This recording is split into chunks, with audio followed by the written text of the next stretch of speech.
Rain hammered the streets of Richmond, Virginia, with cold and relentless force that Thursday evening. Vivian Dawson stood beneath the flickering Salon sign, unlocking the glass front door before sunrise touched the city skyline. The air smelled like wet pavement, coffee, and old frustration lingering inside exhausted neighborhoods. Prestige salon and spa looked beautiful from outside. Polished windows reflected expensive apartments rising beside abandoned brick homes. Inside, soft jazz floated through a lavender-scented air, while silver mirrors caught every movement like silent witnesses. Vivian tied her apron carefully, smoothing wrinkles from the black fabric with practiced hands. Her late grandfather once told her that dignity began before customers even arrived. Theodore Dawson had spent 22 years cutting military hair on American bases across Texas and Virginia. He believed respect lived inside ordinary routines. The receptionist scrolled her phone without speaking, while Denise Whitmore marched through the salon checking stations.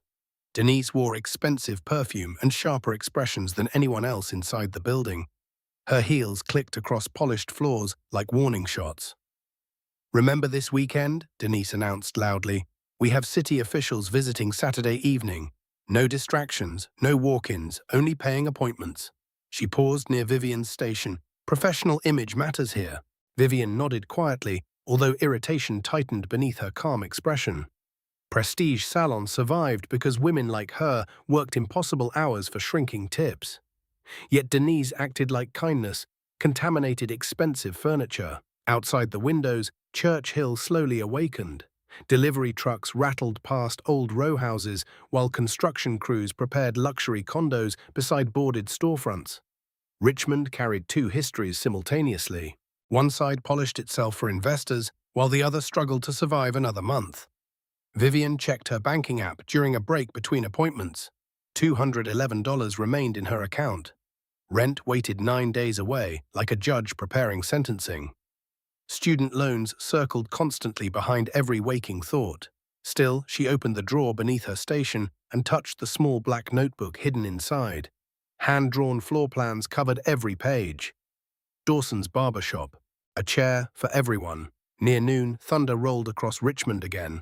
Then the front door opened slowly. An elderly man stepped inside wearing a faded military jacket soaked by rain. Silver hair curled wildly around tired eyes, carrying decades of loneliness.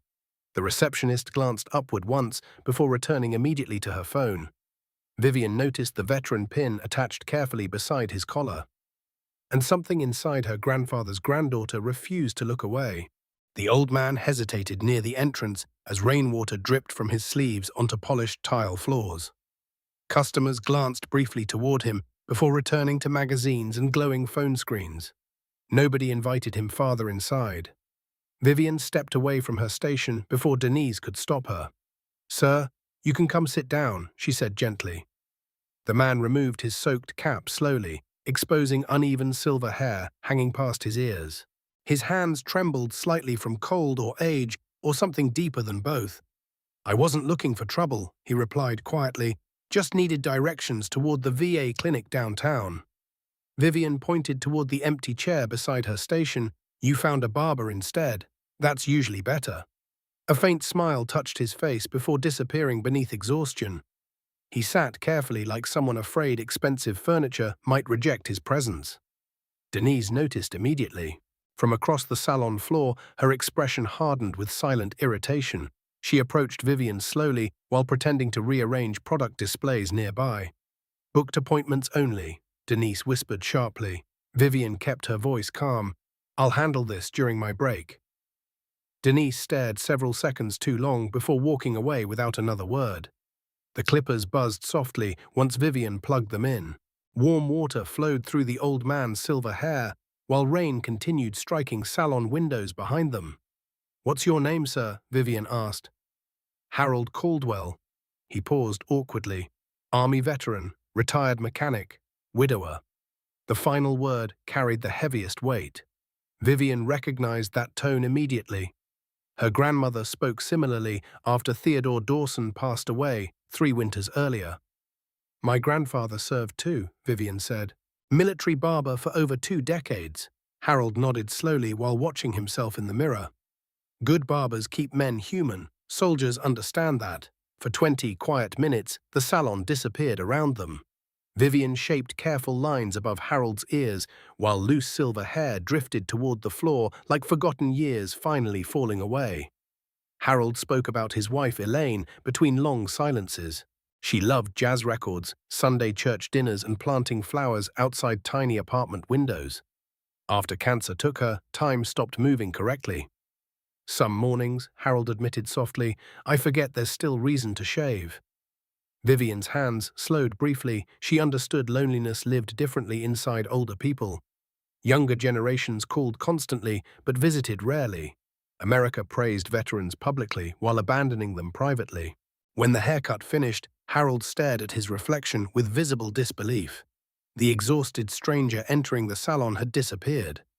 In his place sat a dignified older man reclaiming forgotten pieces of himself. His trembling hands reached toward a worn leather wallet. Inside rested only several crumpled dollar bills. Vivian gently covered his hand with hers. This one's free, Mr. Harold. Thank you for your service. Harold's eyes filled instantly. Across the salon, Denise Whitmore stopped walking, and suddenly the entire room felt colder than the storm outside. Harold Caldwell stood slowly from Vivian's chair, while loose silver hair covered the salon floor beneath him. Rain still battered Richmond outside, but something calmer rested across his tired face now. He reached carefully into his jacket pocket and removed a folded photograph worn soft from years of handling. A smiling woman stood beside him in front of a small white church somewhere under summer sunlight. Elaine, Harold whispered. She would have liked this haircut. Vivian smiled warmly.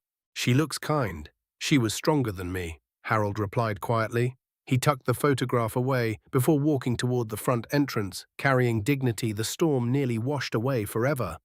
The glass door closed behind him. Then Denise Whitmore's voice sliced through the salon. Office, now? Every conversation stopped immediately. Vivian followed Denise toward the cramped back office, while stylists avoided eye contact completely. Nobody wanted attention from Denise when anger darkened her face. The office door slammed shut. What exactly did you think you were doing? Denise demanded. Vivian remained standing. Helping someone who needed help. Denise laughed bitterly. This salon survives through reputation. Wealthy clients don't want random homeless veterans wandering inside during appointments. He wasn't homeless, Vivian answered sharply. He was human. Denise leaned forward across the desk. You disobeyed direct instructions. No walk-ins, no free services, especially this week. Important city donors are visiting Saturday night. Vivian crossed her arms slowly. Then maybe those donors should learn compassion. The silence afterward felt dangerous. Denise stared several seconds before speaking carefully through clenched teeth. Pack your equipment and leave immediately. Vivian blinked once. You're firing me. I'm protecting my business, Denise pointed toward the door. Effective now. For a brief moment, humiliation burned through Vivian's chest so fiercely she struggled breathing normally. 2 years inside this salon, countless overtime shifts. Loyal clients requesting her specifically. None of it mattered. She returned quietly to her station while co-workers pretended organizing supplies nearby. Nobody defended her. Fear paid their bills too. Vivian packed clippers, combs, scissors, and her grandfather's old shaving brush into a worn canvas bag. Finally, she removed the black notebook hidden beneath the drawer. Denise watched from reception without remorse. You brought this onto yourself, she announced loudly enough for everyone hearing. Vivian stopped beside the entrance. Rain pounded harder outside, while customers stared uncomfortably from expensive chairs. No, Vivian replied calmly. You did that yourself. She walked into the storm carrying everything she owned professionally inside one heavy bag. By the time Vivian reached her apartment building in Church Hill, water soaked completely through her jacket and shoes. Her grandmother Tanya sat near the kitchen window doing crossword puzzles beside cold tea. One look at Vivian's face told her everything. Who died? Tanya asked softly. Vivian placed the clippers carefully on the table. My job, she answered. And for the first time all evening, her voice finally broke. Tanya Dawson listened quietly while rain rattled weak apartment windows overlooking Church Hill. Vivian explained everything without tears or dramatic pauses. The veteran, the haircut, Denise Whitmore's anger, the firing. When silence finally settled between them, Tanya folded her crossword puzzle carefully and removed her reading glasses. "Your grandfather would have done exactly the same thing," she said firmly. Vivian laughed bitterly. Grandpa didn't owe 3 months' rent. The apartment suddenly felt painfully small. Old floorboards creaked beneath every movement, while distant sirens echoed through wet Richmond streets outside. Their refrigerator hummed louder than usual because almost nothing remained inside. Vivian checked her banking application again, despite already memorizing the terrible numbers. $211, rent due next week. Electricity overdue. Student loans waiting patiently like vultures. Tanya noticed immediately. "Don't stare at numbers too long," she warned softly. "Numbers start convincing people they're worthless." But Vivian barely slept that night. She sat beside the kitchen table, searching salon listings across Richmond until sunrise, painted weak grey light across brick apartment walls. Every available position demanded experience, flexibility, and professional references. Prestige Salon had been her professional reference. Still, Vivian called 12 different salons before noon. Most conversations ended politely once she mentioned Denise Whitmore. One owner sighed heavily through the phone. "Honey, Denise already warned people about you, said you ignore policy and create problems around clients." Vivian froze. She called other salons. "Richmond beauty circles talk fast," the woman admitted quietly. "I'm sorry." The call disconnected. Vivian stared toward the apartment wall, feeling something collapse internally. Denise hadn't merely fired her. She buried future opportunities beside that termination. By afternoon, frustration hardened into quiet panic. Outside, neighborhood children played basketball beside cracked sidewalks while moving trucks unloaded furniture into newly renovated townhouses nearby. Richmond kept transforming around people unable affording transformation themselves. Tanya entered the kitchen carrying 2 grilled cheese sandwiches cut diagonally exactly how Vivian preferred since childhood. "Eat first," Tanya ordered. "I'm not hungry." "Poor people still need lunch." Tanya placed the plate directly before her granddaughter. "That's why rich folks stay rich. They panic less." Vivian finally smiled slightly. Later that evening, she opened the black notebook again. Dawson's barber shop. Every page carried sketches Theodore Dawson once encouraged her drawing after cosmetology school. Affordable chairs, community meals twice monthly, veterans always free. No customer rejected because money disappeared before dignity did. It looked impossible now, yet something about losing Prestige Salon strangely clarified her thinking. Denise valued appearances more than people. Maybe the problem wasn't Vivian. Maybe the entire system needed different priorities. A sudden knock interrupted her thoughts. Tanya opened the apartment door carefully. Standing outside, beneath fading evening light, waited Harold Caldwell, holding a small brown paper bag awkwardly against his chest. "I hope I'm not bothering anybody," he said softly. Vivian rose immediately, surprised. Harold lifted the paper bag nervously. "I brought peach cobbler," he explained. "My wife Elaine's recipe. Seemed wrong thanking somebody empty-handed."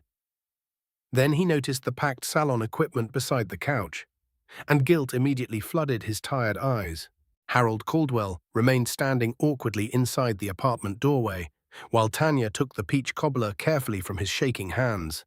Warm cinnamon drifted through the small kitchen immediately, softening tension lingering from another difficult day. "Elaine baked this every Sunday after church," Harold explained quietly. "Figured maybe sharing it keeps her close somehow." Tanya smiled gently. "Then your wife already sounds like family. Sit down before your knees start arguing." Harold lowered himself carefully into the kitchen chair beside Vivian. His eyes drifted toward the packed barber equipment near the couch. "I heard what happened at the salon," he admitted softly. "Woman at the bus stop recognized me from television this morning. Said you lost your job because of me." Vivian shook her head immediately. "No, Mr. Harold, I lost my job because somebody valued money more than decency. That's different." Still, guilt lingered visibly across Harold's face. Outside, Richmond streets glowed beneath wet evening lights, while distant traffic rolled steadily downtown toward neighborhoods wealthier than Church Hill. Inside apartment 3C, 3 people shared peach cobbler around a scratched wooden table older than everyone present. Harold studied the black notebook resting beside Vivian's clippers. "What's Dawson's?" "Dawson's?" he asked. Vivian hesitated briefly before opening the notebook. Hand-drawn floor plans filled every page: barber chairs, waiting benches, coffee stations, community events. Her dream existed there entirely in pencil sketches and stubborn hope. "My shop someday," she admitted quietly. "A place where nobody gets judged before sitting down." Harold turned pages slowly with weathered fingers. "Elaine would have loved this place," he whispered. Tanya leaned back, smiling proudly. "Theodore used to say, barber shops saved more souls than churches sometimes. Men tell truths while staring into mirrors." For the first time since losing her job, Vivian felt something besides fear. Not certainty, not security, but possibility. The following morning, she carried a folding kitchen chair downstairs onto the apartment sidewalk. Church Hill already buzzed with early traffic and delivery trucks rattling across uneven streets. Neighbors watched curiously while Vivian plugged clippers into an extension cord running through the apartment window. Tanya taped cardboard against the brick wall beside her. "Haircuts pay what you can." The sign looked uneven and slightly ridiculous. Vivian almost laughed from embarrassment. Then Mr. Irvin from apartment 4B shuffled slowly across the sidewalk, carrying yesterday's newspaper. $5 enough for trimming this mess?" he asked. Vivian smiled genuinely for the first time all week. "More than enough." Within 30 minutes, another neighbor arrived, then another. A teenage grocery clerk preparing for job interviews. A retired postal worker. 2 brothers needing school haircuts before Monday classes. Nobody paid much. One elderly woman traded homemade biscuits instead of cash. But something unexpected happened throughout that afternoon. People stayed. They talked beside folding chairs while old soul music played from Tanya's portable radio. Neighbors who normally passed silently through Church Hill suddenly laughed together beneath fading sunlight. By evening, Vivian counted only $43 inside the mason jar beside her chair. Financially, it solved almost nothing. Yet while sweeping loose hair from cracked sidewalks, Vivian noticed something impossible ignoring. For the first time in years, she actually loved cutting hair again. By the 4th morning, Vivian's sidewalk barber chair had become part of Church Hill's daily rhythm. Construction workers grabbed coffee nearby, while elderly neighbors carried folding chairs onto sidewalks before appointments even started. The neighborhood smelled like fresh bread from the corner bakery, mixed with summer humidity rising off Richmond pavement. Children chased bicycles through narrow streets while old men debated baseball beneath apartment stairwells. Vivian trimmed hair steadily beneath bright morning sunlight. A teenager named Devon sat nervously inside the folding chair while practicing interview answers under his breath. "Look people in the eyes," Vivian advised while shaping his hairline carefully. "Managers trust confidence before resumes sometimes." Devon nodded seriously. "You think Kroger hires 17-year-olds? "Everybody starts somewhere," Tanya answered from nearby. She sat beside a card table, pouring lemonade into plastic cups for waiting customers like neighborhood grandmother royalty. Nobody left thirsty under Tanya Dawson's watch. Around noon, Harold Caldwell appeared carrying 2 grocery bags and wearing the clean military jacket Vivian remembered from Prestige Salon. "Brought lunch," he announced awkwardly. Inside the bags rested turkey sandwiches, potato chips, and canned sodas purchased carefully using limited pension money. Vivian recognized sacrifice immediately. "Mr. Harold, you didn't need spending money on us," she protested. Harold adjusted nervously beside the sidewalk chair. "Loneliness costs more than sandwiches." That sentence stayed with Vivian all afternoon. As customers rotated through the folding chair, Harold quietly helped sweep hair, organized supplies, and greeted nervous newcomers warmly. People naturally relaxed around him despite his reserved personality. By evening, laughter echoed across sidewalks, usually filled only with traffic noise and exhaustion. Then a dark green sedan stopped beside the curb. A man stepped out carrying professional camera equipment and a racy Channel 6 microphone. Neighbors immediately straightened curiously. The reporter introduced himself with easy confidence. "Russell Boyd, local news. Mind telling me what's happening here?" Vivian froze internally. Television cameras belonged in wealthy neighborhoods, political scandals or crime scenes. Never beside apartment buildings where ordinary people fought quietly, surviving another month. "Just cutting hair," she answered cautiously. Russell studied the handwritten sign beside her chair. "Pay what you can," he read aloud. "Interesting idea during inflation." Tanya interrupted immediately from behind the lemonade table. "Kindness survives recessions better than banks do." Russell laughed softly before focusing back toward Vivian. "Would you allow a short interview tonight? Human interest story, nothing political." Vivian instinctively shook her head. Attention frightened her now. Denise Whitmore already destroyed her professional reputation privately. Public exposure might finish whatever remained.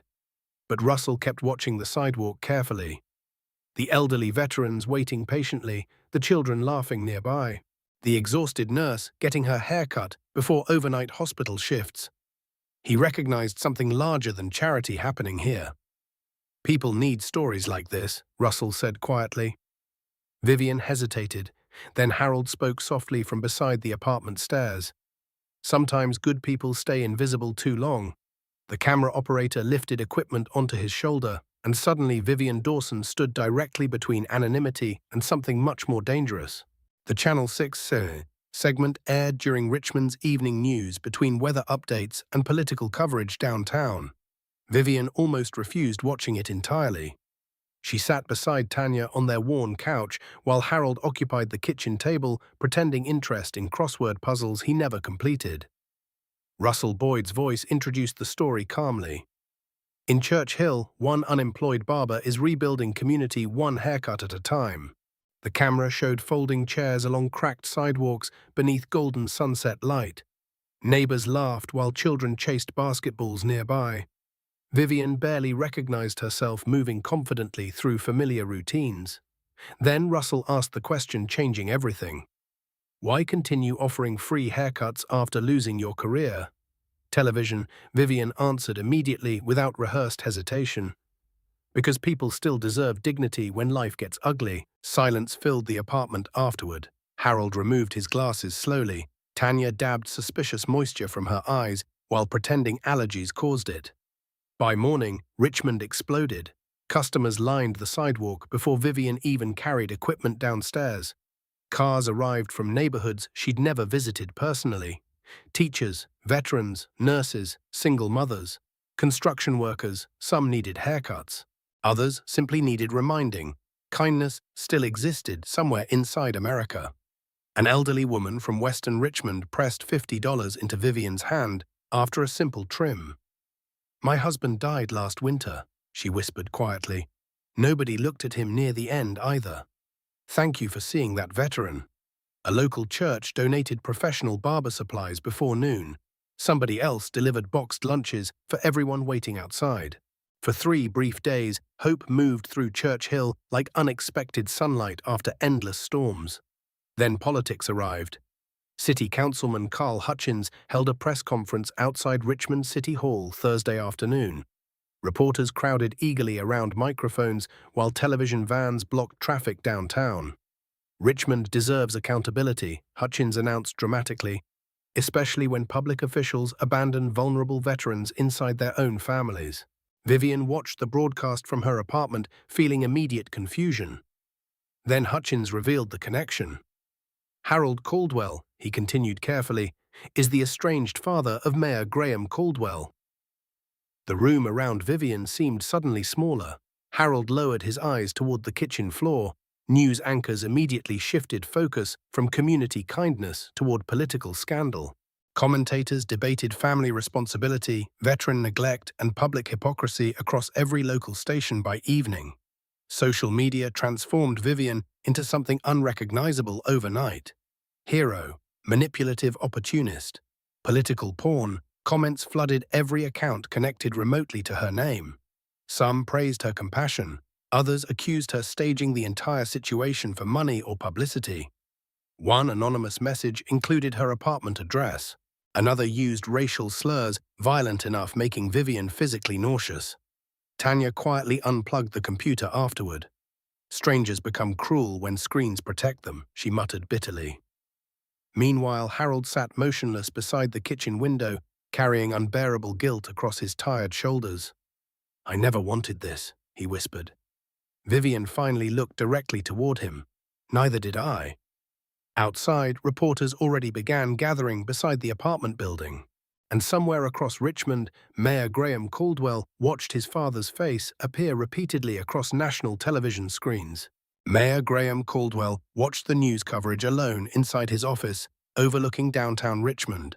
Rain streaked across tall windows, while television anchors repeated the same painful footage endlessly. His father sitting quietly on a Church Hill sidewalk, a young woman defending him publicly. Commentators asking why Richmond's mayor ignored his own family. Graham muted the television finally. The silence afterward felt heavier than criticism. His assistant entered carefully carrying morning briefing folders. National outlets picked up the story overnight, she explained softly. Your approval numbers already shifted online. Graham rubbed exhausted eyes. This isn't about approval numbers. But politics never respected personal pain. Within hours, advisors crowded his office, offering strategic responses like doctors prescribing medicine without understanding illness. Visit your father publicly, one consultant recommended. Issue a veteran support initiative immediately, another suggested. Graham listened without hearing anything clearly. Because beneath political calculations lived a simpler truth, he avoided 6 long years. He abandoned Harold Caldwell after Elaine died. Not intentionally. Ambition happened gradually. Campaigns replaced holidays, fundraisers interrupted birthdays. Important meetings outweighed family dinners until absence became normal. The final argument occurred after Elaine's funeral. Harold accused Graham of loving public applause more than private responsibility. Graham responded harshly. Pride answered pride. Neither man called afterward. Now the entire city examined those failures publicly. Across Richmond, Vivian struggled through a completely different nightmare. 3 reporters waited outside her apartment building before sunrise. Camera flashes followed every movement while neighbors peeked nervously behind curtains nearby. Vivian, did Mayor Caldwell contact you personally? Do you believe the city failed veterans? Are you considering legal action against Prestige Salon? Questions struck endlessly. Vivian ignored them while setting up her folding chair beside the sidewalk. Then she noticed red spray paint across the brick wall near apartment stairs. One ugly word: violent, racist, cruel. Her stomach tightened instantly. Without speaking, Vivian grabbed cleaning supplies before Tanya woke upstairs. She scrubbed furiously until skin burned red beneath cold water. Harold discovered her afterward, kneeling beside fading paint stains. His face collapsed with shame.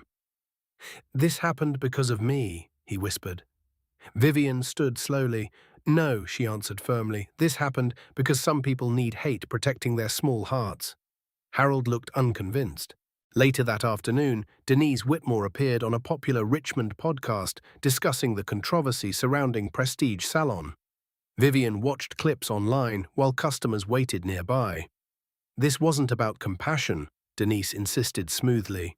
Vivian repeatedly violated salon policies and created unprofessional environments. Businesses require standards. The host nodded sympathetically. So firing her was necessary? Absolutely. Vivian closed the video immediately. Not because Denise lied, because hearing herself rewritten into somebody selfish hurt worse than unemployment itself. That evening, Harold knocked softly against apartment 3C, carrying visible exhaustion again. Tanya invited him inside without hesitation. After several silent moments, Harold finally spoke. Graham Caldwell is my son, he admitted quietly. Vivian stared across the kitchen table, completely speechless. Outside the apartment window, television vans continued gathering beneath darkening Richmond skies. And suddenly, this story became far larger than any of them wanted. The kitchen remained completely silent after Harold revealed the truth. Tanya lowered her coffee cup carefully onto the table, while distant sirens echoed through Richmond streets outside. Vivian studied Harold's exhausted face, searching for manipulation or hidden motives. She found only sadness. The mayor is your son, she repeated quietly. Harold nodded once. Graham Caldwell, Richmond's favorite politician. Bitterness slipped briefly into his voice before disappearing again. Or maybe Richmond's busiest one. Vivian leaned backward slowly, overwhelmed by sudden understanding. The reporters, the political attacks, the exploding headlines. Everything made terrible sense now. "Why didn't you tell me earlier?" she asked. Harold stared toward the apartment window several moments before answering. "Because I wanted one honest conversation that had nothing connected to politics or money or my son's last name." Tanya crossed her arms thoughtfully. "That's probably the first truthful thing spoken on television this entire week." Harold managed a tired smile. Then guilt returned immediately. "They're destroying your peace because of my family," he admitted softly. "You helped me and inherited our mess afterward." Vivian looked toward her folded barber apron resting beside the couch. "People revealed themselves," she answered carefully. "Maybe that's different from destroying peace." Meanwhile, across Richmond, Mayor Graham Caldwell sat through another brutal strategy meeting inside City Hall. Political advisors paced aggressively around conference tables covered with polling data and newspaper headlines. "Councilman Hutchins controls the narrative now," one consultant warned. "You need immediate damage control." "Public sympathy still exists," another argued. "But ignoring your father longer looks heartless." Graham finally stood abruptly. "Stop talking about him like campaign statistics," he snapped. The room fell silent. Nobody inside City Hall remembered hearing the mayor raise his voice before. After everyone left, Graham remained alone, staring toward downtown Richmond, beneath gathering evening clouds. Somewhere beyond expensive office towers sat his father inside a tiny apartment, depending emotionally upon strangers. That realization wounded deeper than political criticism. Back in Church Hill, another complication arrived unexpectedly the following morning. A professionally dressed woman approached Vivian's sidewalk barber chair, carrying leather folders and polished confidence. "Vivian Dawson?" she asked smoothly. Vivian nodded cautiously while trimming a customer's beard. "My name is Rebecca Sloan. I represent Community Advocacy Partners." The business card looked expensive. Everything about Rebecca Sloan looked expensive. She waited patiently until Vivian finished working before speaking privately beside the apartment stairs. "Your wrongful termination case could become nationally significant," Rebecca explained. "We can provide attorneys, media representation, fundraising support, television appearances." Vivian immediately sensed danger hiding beneath polished professionalism. "What exactly would you gain?" she asked carefully. Rebecca smiled without warmth. "Social accountability matters. Mayor Caldwell allowed this environment developing under his administration." There it was. Politics wearing compassion like borrowed clothing. Rebecca slid paperwork across the table. "One interview on national television changes your entire financial future." Vivian glanced toward Harold, sitting quietly beside Tanya's lemonade pitcher. The old veteran looked terrified, not for himself, for his son. Vivian pushed the paperwork back gently. "I don't want becoming someone's weapon," she said. Rebecca's pleasant expression cracked slightly.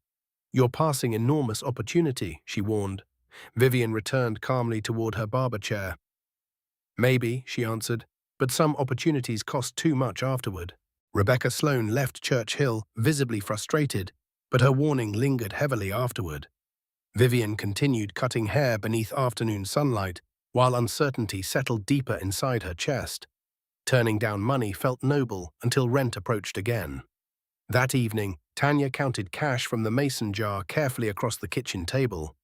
Crumpled bills, loose quarters, and handwritten thank you notes formed small, uneven piles beneath weak apartment lighting. $263 today, Tanya announced proudly. Vivian smiled faintly. "Still not enough for miracles." "Baby, miracles usually arrive dressed like ordinary Tuesdays." Before Vivian answered, someone knocked sharply against the apartment door. Russell Boyd stood outside holding camera equipment and legal documents. "Hope I'm not interrupting dinner," he said awkwardly. Tanya stepped aside immediately. "Depends whether you brought food." Russell laughed before placing folders across the kitchen table. "I've been investigating Prestige Salon," he explained seriously. "Something about Denise Whitmore never felt right." Inside the folders rested screenshots, grant applications, and text messages from former Salon employees. Vivian read silently, her stomach tightened. Denise received $15,000 through Richmond's Community Uplift Program 18 months earlier. Public funding, taxpayer money. In exchange, Prestige Salon promised serving all residents equally, regardless of economic background. Another document revealed internal messages sent by Denise before an upcoming political fundraiser. "No random walk-ins this week," one text read. "We need the salon looking clean for donors." Another message followed afterward. "You know exactly what kind of people avoiding." Vivian looked upward slowly. "She wrote this?" Russell nodded grimly. 3 former employees confirmed similar behavior for years. Harold removed his glasses quietly while reading over Russell's shoulder. Pain crossed his face. "Elaine would have hated people treating others this way," he whispered. Russell continued carefully. "I'm airing the investigation tomorrow night. Denise accepted community grant money while discriminating against the same community publicly." Tanya shook her head bitterly. "Folks always love poor neighborhoods until poor people enter buildings." Meanwhile, across town, Graham Caldwell received copies of Russell's findings through confidential city channels. He sat alone inside his office, reading every document slowly. Shame deepened inside him with each page. Because Vivian Dawson lost everything defending values his own administration publicly celebrated. Yet she refused exploiting his family's pain afterward. Most politicians never encountered that kind of integrity personally. Near midnight, Graham finally opened his phone contacts and stared toward Harold's number. His thumb hovered uncertainly above the call button. 6 years of silence felt impossible, crossing through one conversation. Still, he pressed dial. The phone rang 3 times inside Harold's apartment before voicemail answered quietly. Graham closed his eyes, hearing his father's recorded voice for the first time in years. "Leave a message after the tone." A long silence followed. Then Graham spoke softly enough, almost sounding ashamed. "Dad, it's me." Across the kitchen table, Harold looked toward his vibrating phone but never moved, reaching for it. The voicemail notification glowed silently beside untouched peach cobbler leftovers, and nobody inside apartment 3C knew what forgiveness should sound like anymore. Harold Caldwell listened to Graham's voicemail 3 separate times before sunrise touched Richmond rooftops. Each replay carried exhaustion, regret, and unfamiliar vulnerability beneath the mayor's controlled voice. "Dad, it's me." Only 3 words. Yet Harold sat motionless afterward, staring through apartment windows toward a city feeling suddenly much larger than before. Tanya found him awake beside the kitchen table later that morning. "You gonna call him back?" she asked gently. Harold rubbed weathered hands together slowly. "I spent 6 years convincing myself silence hurt less." "And did it?" He looked toward the untouched phone. "No." Outside, Church Hill buzzed nervously beneath growing media attention. News vans lined nearby streets, while strangers photographed Vivian's sidewalk barber setup like tourist attraction exhibits. Still, customers kept arriving.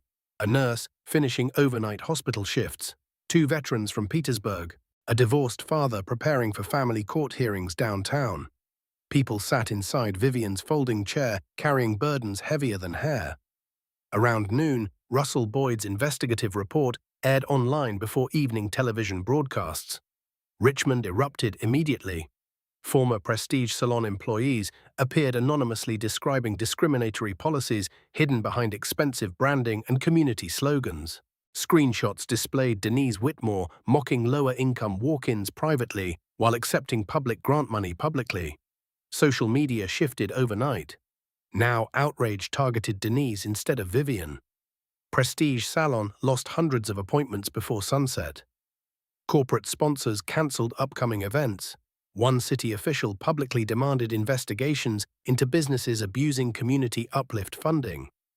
Inside Prestige Salon, Denise Whitmore watched disaster unfold in real time.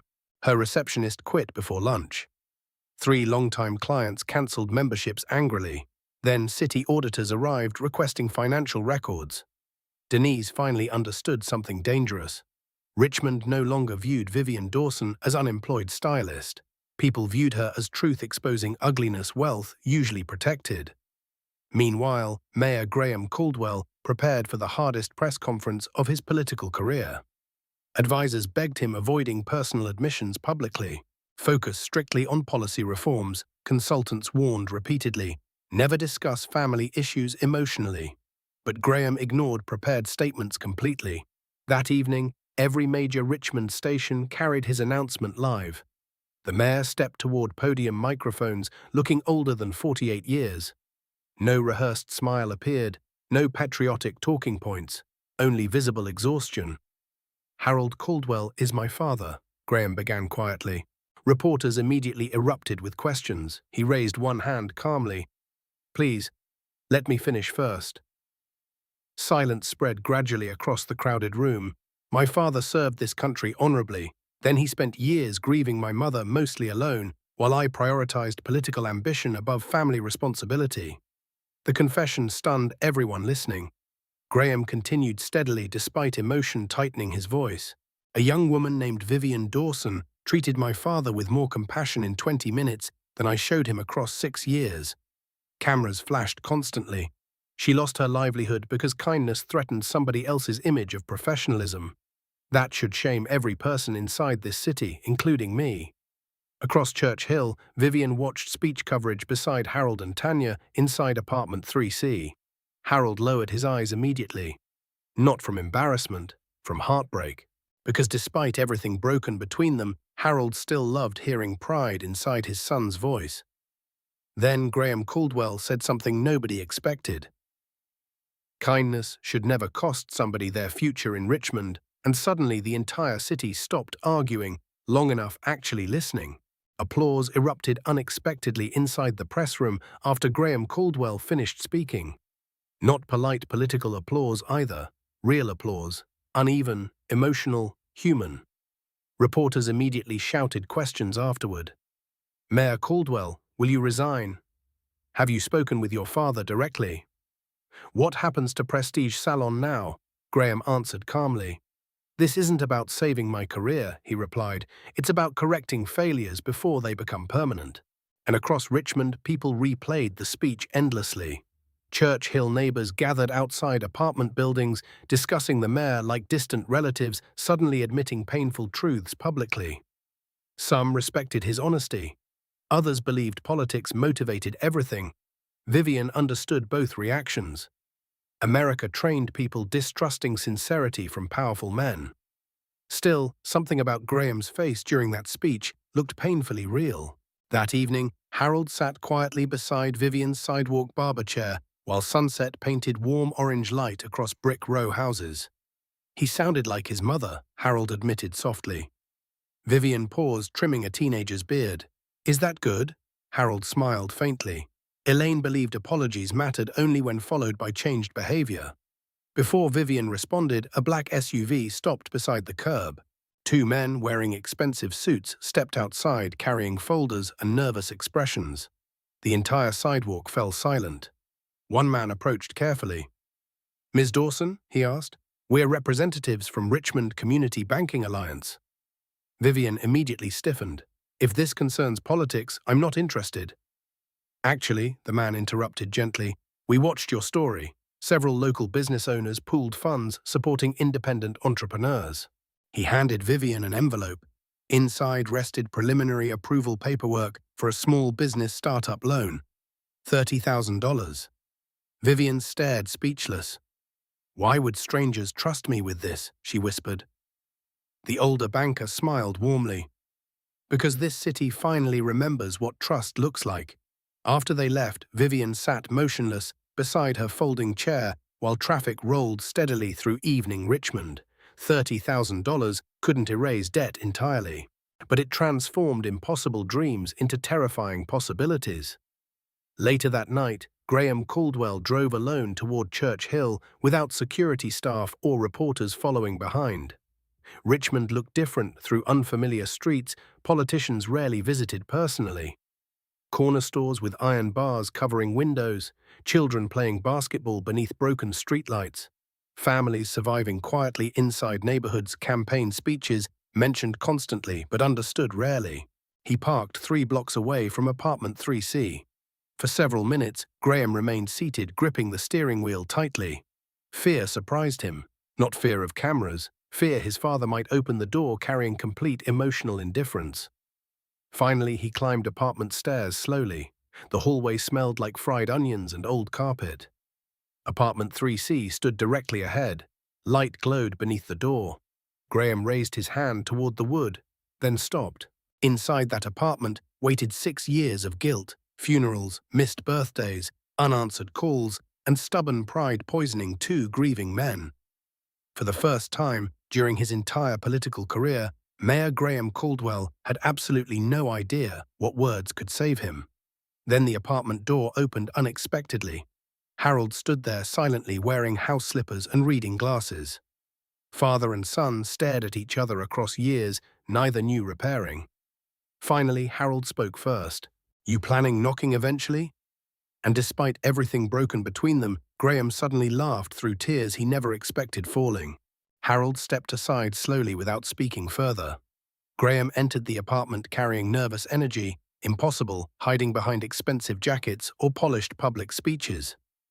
Everything inside apartment 3C looked painfully ordinary.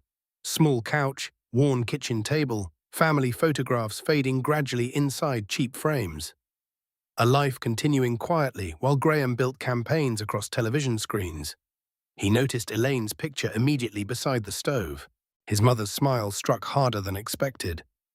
"Tanya's upstairs visiting neighbors," Harold explained awkwardly. "Vivian's closing her sidewalk setup downstairs." Graham nodded uncertainly. Suddenly, every sentence felt fragile. Father and son sat across from each other at the kitchen table exactly where Vivian first shared peach cobbler days earlier. Neither knew where beginning. Finally, Harold broke the silence. "You looked terrible during that press conference." Graham laughed softly through lingering emotion. "Thanks, Dad. Honesty usually makes people look older." Harold folded trembling hands together.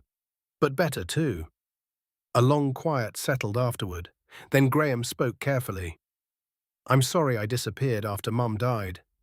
Harold stared toward the table. "I disappeared too," he admitted quietly.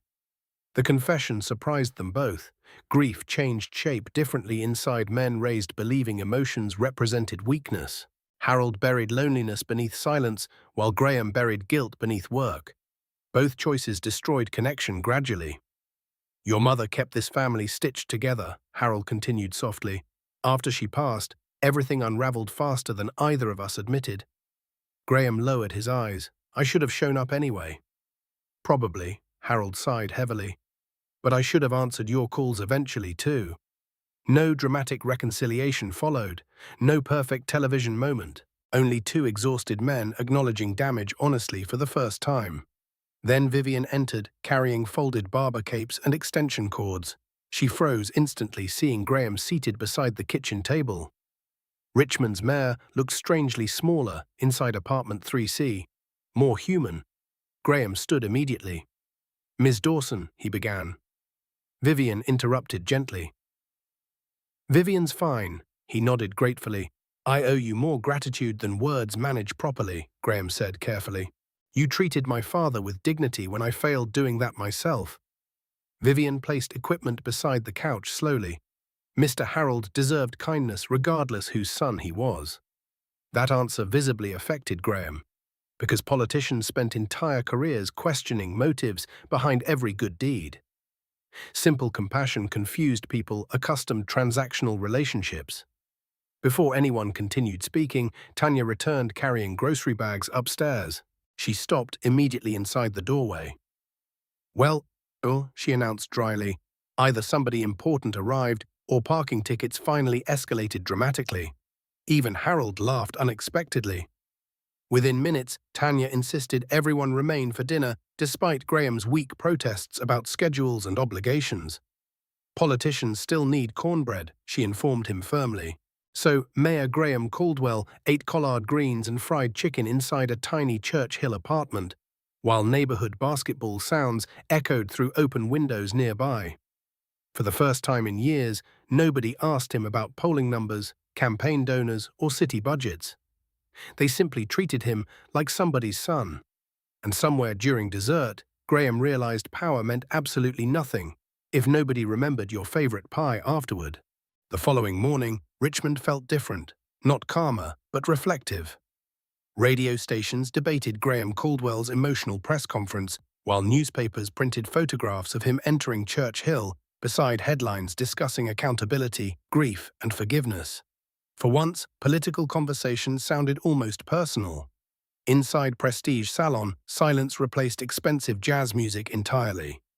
Half the styling chairs remained empty during peak hours.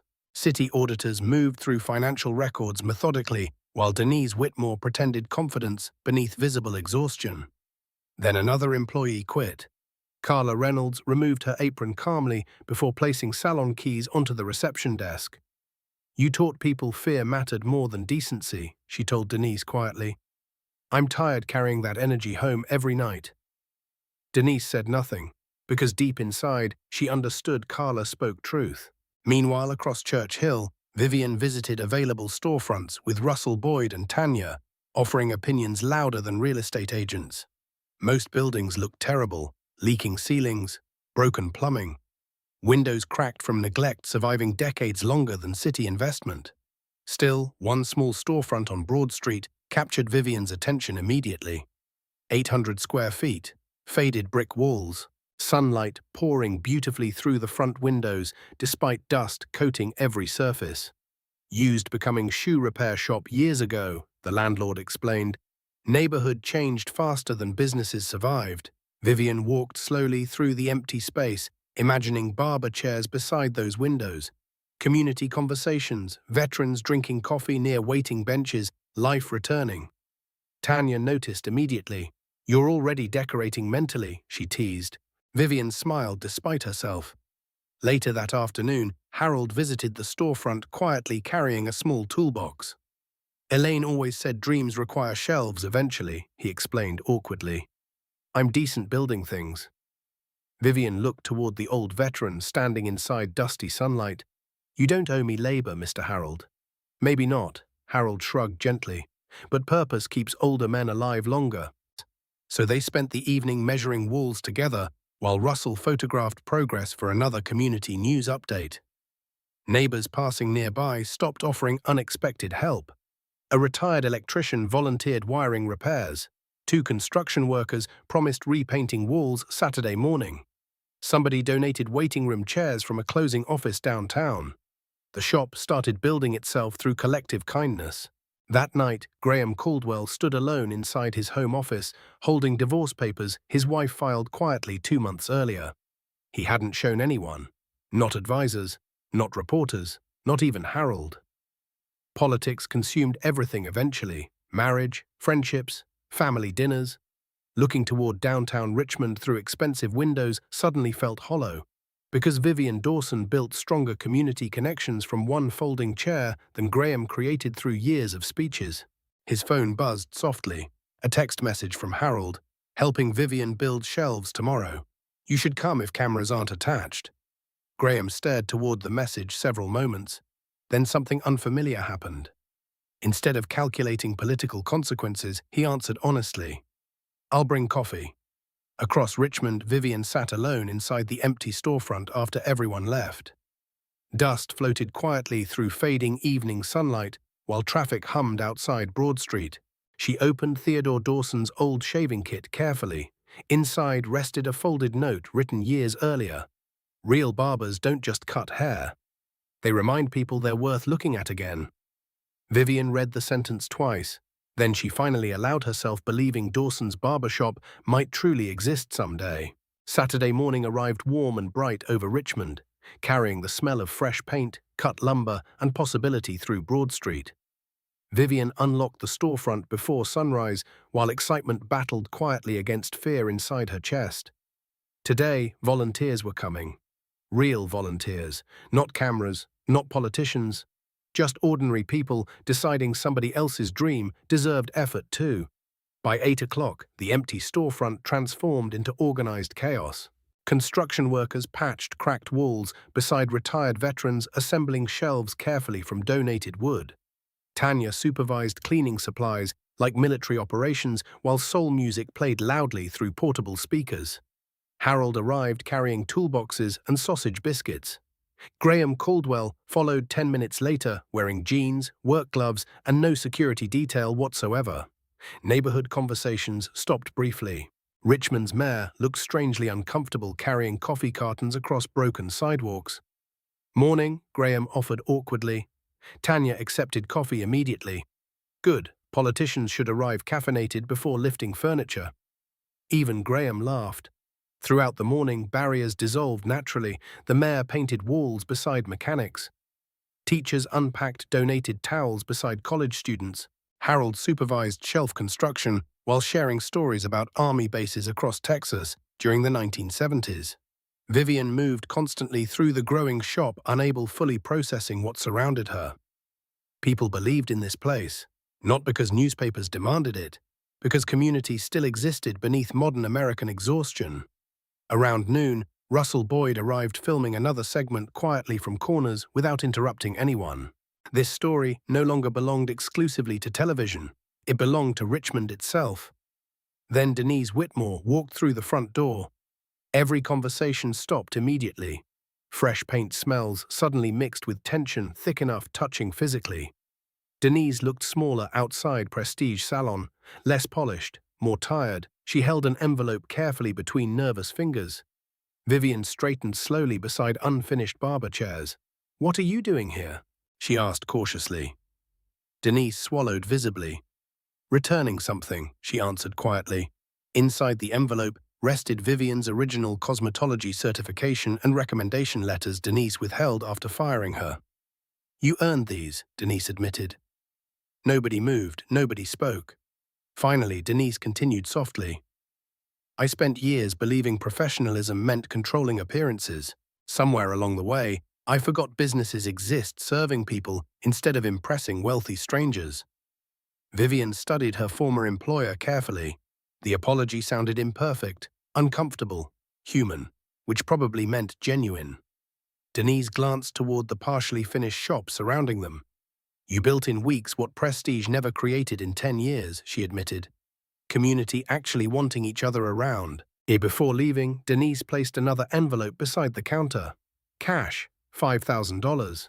Consider it repayment," she said quietly, "for the grant money I never deserved receiving." Then she walked away before Vivian answered. Silence lingered several seconds afterward. Finally, Tanya spoke dryly from across the room. "Well, hell officially froze over today." Laughter erupted everywhere instantly, and for the first time since losing everything, Vivian Dawson felt the heavy weight of bitterness finally loosening inside her heart.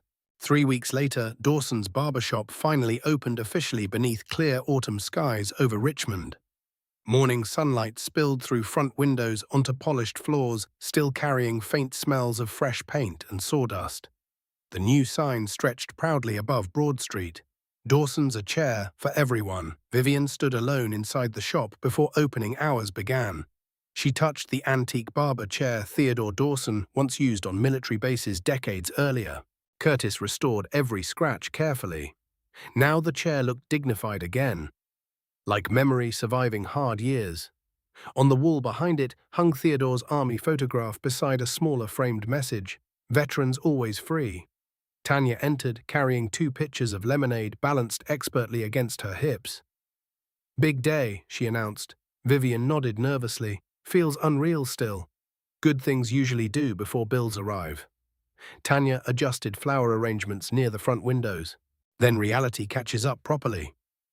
Customers arrived before opening time officially started. Church Hill neighbors filled sidewalks carrying balloons, casseroles, folding chairs, and enough excitement powering entire city blocks.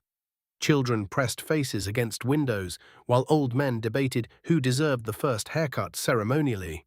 Harold Caldwell settled that argument quietly. "Shop belongs starting where kindness started," he insisted. At exactly 9:15, Harold sat inside Theodore Dawson's restored chair, wearing pressed trousers and his veteran pin proudly. Vivian draped the barber cape carefully around his shoulders. The clippers hummed softly. Everyone inside the shop fell silent briefly, because they understood this moment represented more than haircuts. It represented dignity returning home. Halfway through Harold's trim, the bell above the entrance rang gently. Graham Caldwell entered, carrying another small potted plant awkwardly against his chest. No cameras followed. No reporters. Just a son trying learning presence matters more than speeches. Harold looked toward the mirror reflection and smiled genuinely. "You're late," he teased. "Traffic," Graham answered immediately. Everyone laughed. Vivian placed the finished plant beside Elaine's original terracotta pot near the front window. Green leaves stretched toward sunlight together. The symbolism wasn't subtle. Nobody cared. By afternoon, Dawson's barbershop overflowed completely. Black families from Church Hill sat beside wealthy downtown professionals. Veterans swapped stories beside teenagers preparing for job interviews. Elderly women watched soap operas quietly near waiting benches while children played cards beside Tanya's lemonade station. Nobody asked who belonged there, because the shop answered that question already. Everyone. Near closing time, Russell Boyd interviewed Vivian briefly beside the storefront. "What changed most through all this?" he asked. Vivian looked through the shop windows toward laughter and conversation filling every corner. "I stopped confusing stability with purpose," she answered thoughtfully. "Losing my job felt devastating until I realized that place never respected who I actually was." Russell lowered the microphone slowly. "And who are you now?" Vivian smiled softly. "Somebody finally building exactly what my grandfather imagined." Above them, Richmond evening lights slowly awakened across the city, and for the first time in years, Church Hill felt seen instead of forgotten. 1 year later, Dawson's barbershop became more than a successful business inside Richmond. It became a gathering place where loneliness lost power for a few hours each day. Saturday mornings felt especially alive. Coffee brewed constantly beside Tanya's lemonade pitchers, while old Motown songs floated through warm air, carrying smells of aftershave and fresh pastries from nearby bakeries. Vivian unlocked the front door before sunrise, exactly like she once opened Prestige Salon. But everything felt different now. Nobody monitored appearances, nobody whispered about wealthy clients. The shop breathed naturally because people relaxed completely inside it. Harold Caldwell occupied his usual corner chair every other Saturday, reading newspapers dramatically, like retired professors performing theater. Customers greeted him before appointments even started. "Morning, Mr. Harold." Still cheating crossword puzzles? He loved every second. Graham visited more often too. Not regularly enough erasing 6 painful years, but consistently enough rebuilding trust slowly. Sometimes father and son drank coffee quietly before opening hours, discussing baseball, weather, or Elaine's terrible cooking experiments during early marriage years. Healing moved carefully between them, like older bones after hard winters. One rainy afternoon, Vivian discovered Graham alone beside Theodore Dawson's photograph after closing time. The mayor studied the military portrait thoughtfully. "Your grandfather understood something politics forgets constantly," Graham admitted softly. Vivian swept loose hair into dustpans nearby. "What's that?" "People don't need saving speeches first." Graham smiled faintly. "They need somebody actually seeing them." Outside, rain struck Broad Street steadily, while neon signs reflected across wet sidewalks. Richmond still struggled with inequality. Housing costs kept climbing. Church Hill continued changing faster than long-time residents afforded. One successful barbershop couldn't repair generations of neglect. Vivian understood that clearly. Still, smaller victories mattered. Dawson's barbershop hired 2 young stylists from low-income neighborhoods that year. Both previously rejected elsewhere because employers preferred polished resumes over difficult life experiences. Now they earned stable incomes while building loyal customers personally. Community multiplied when opportunity spread properly. Then late October brought unexpected heartbreak again. Harold collapsed quietly inside the shop one Tuesday morning while helping Tanya arrange donated winter coats for neighborhood veterans. The ambulance arrived quickly. Doctors called it minor. Exhaustion, dehydration. Age finally demanding attention, stubborn men ignored too long. Still, seeing Harold unconscious shattered something inside everyone, especially Graham. Vivian found him later sitting alone inside hospital corridors, staring toward vending machines without truly seeing anything. "I wasted so much time," Graham whispered. Vivian sat beside him carefully. "Then stop wasting what's left," she answered gently. Those words stayed with Graham afterward, because near 60 years old, successful politicians eventually recognize terrible truths. Power expires, campaigns end, headlines disappear, but regret ages permanently. 3 days later, Harold returned home stubbornly demanding barbershop coffee instead hospital food. The entire neighborhood celebrated his release like family reunions.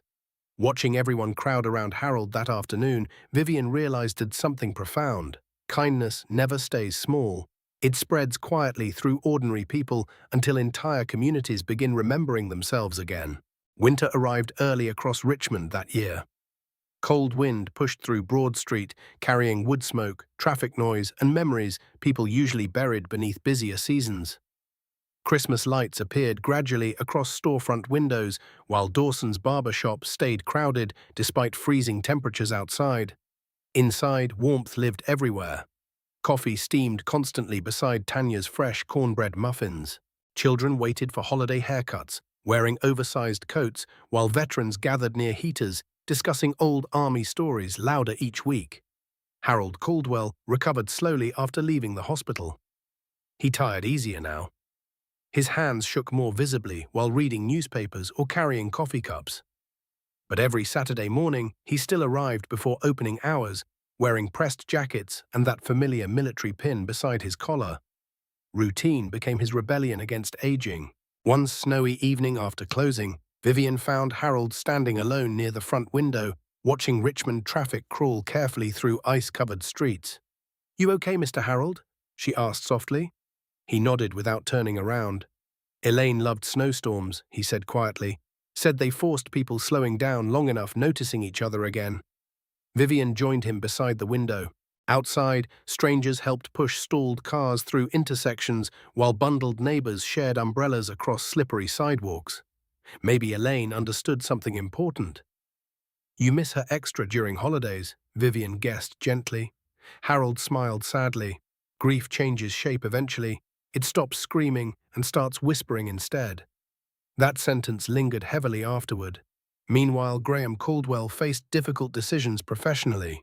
Election season approached again. Party officials expected another mayoral campaign immediately. Poll numbers recovered strongly after his public honesty months earlier. Winning seemed likely. But somewhere between rebuilding shelves inside Dawson's and sitting beside hospital beds holding Harold's hand, Graham changed.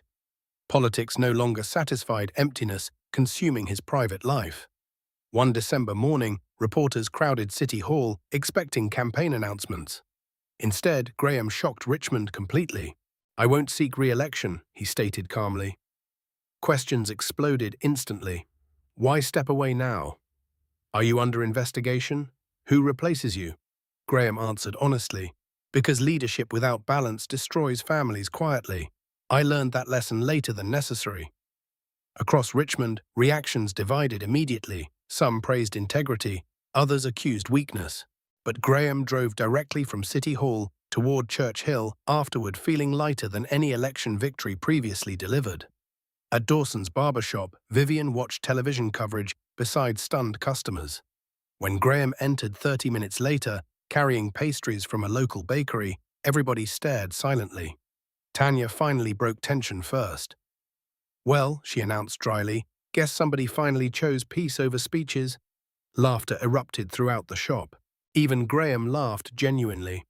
Later that evening, after customers left, Harold sat beside his son quietly near Theodore Dawson's photograph. "Proud of you," Harold said softly, simple words, but Graham closed his eyes briefly hearing them.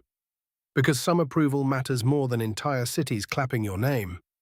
Outside, snow continued falling steadily across Richmond, and inside Dawson's barbershop, broken people kept finding their way back toward each other, one ordinary conversation at a time. Spring returned gently to Richmond after one of the coldest winters Church Hill experienced in years. Trees bloomed beside cracked sidewalks, while morning sunlight stretched warmly across Broad Street storefronts, reopening windows after months of grey skies. Dawson's barbershop thrived, not extravagantly, not like wealthy downtown salons charging $80 for beard treatments and imported shampoos. But honestly, the shop paid employees fairly. Veterans still received free haircuts every Tuesday.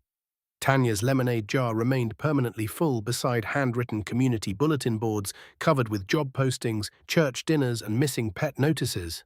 People trusted the place. That mattered more than luxury ever could. One Thursday afternoon, Vivian received unexpected mail from New York.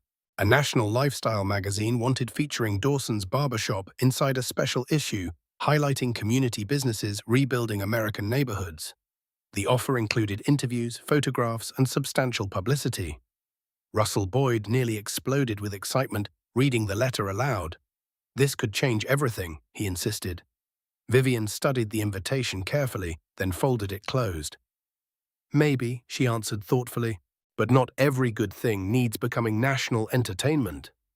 Russell blinked. You're turning down major exposure. Tanya laughed loudly from behind the counter. Baby already survived television once. Let her enjoy peace a while. Still, Vivian thought carefully afterward.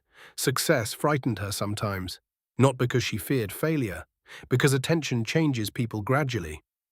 She watched ambition hollow Graham for years before family finally pulled him home again.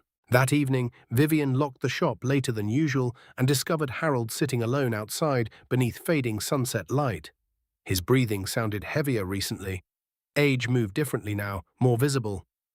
Mind company? Vivian asked softly. Harold smiled gently.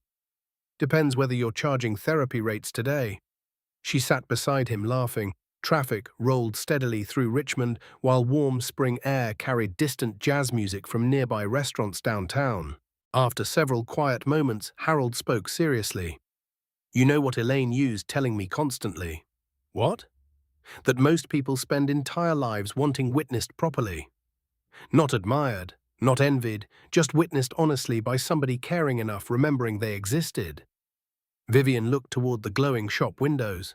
Inside rested Theodore Dawson's photograph, community bulletin boards, half-finished coffee cups, and barber chairs worn daily by ordinary people carrying invisible struggles. Maybe that explained why Dawson's mattered. The shop witnessed people, not customers. People. Harold reached slowly into his jacket pocket afterward. He handed Vivian a small silver key attached beside military tags, worn smooth through decades. What's this? She asked quietly. Elaine and I bought tiny lake property years ago outside Richmond, Harold explained, and nothing fancy, little cabin needing repairs. I want you having it someday. Vivian stared at him completely stunned. Mr. Harold, I can't accept something like that. Harold interrupted gently. Yes, you can. Family leaves things behind intentionally. Family. The word settled softly between them, and suddenly Vivian realized kindness had given her more than a business. It had given her people refusing letting each other disappear anymore. Summer settled over Richmond thick and golden by the time Dawson's barbershop celebrated its second anniversary. Broad Street pulsed with music, laughter, and traffic drifting slowly through neighborhoods, still learning how healing actually worked. Inside the shop, every chair stayed occupied from morning until evening. Children preparing for graduation photos, veterans arguing about baseball, young fathers holding restless toddlers during first haircuts. Life moved constantly through Dawson's like warm current water. Vivian stood behind Theodore Dawson's restored barber chair, watching everything quietly.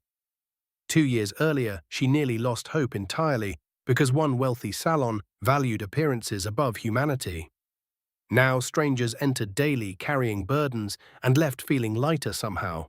That mattered. More than headlines, more than money, more than revenge ever could. Harold Caldwell arrived late that afternoon, wearing linen trousers and his familiar veteran pin. Age slowed him noticeably now, but dignity still followed every careful step.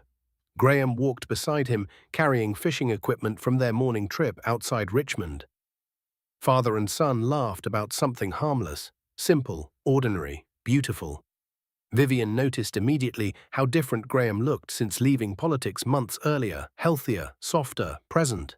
Power stopped consuming him once he remembered relationships mattered more than applause. Tanya sat near the front window, pouring lemonade for neighborhood children, while old soul records played softly through overhead speakers. Look around, she whispered proudly toward Vivian. Your grandfather would have cried seeing this place today.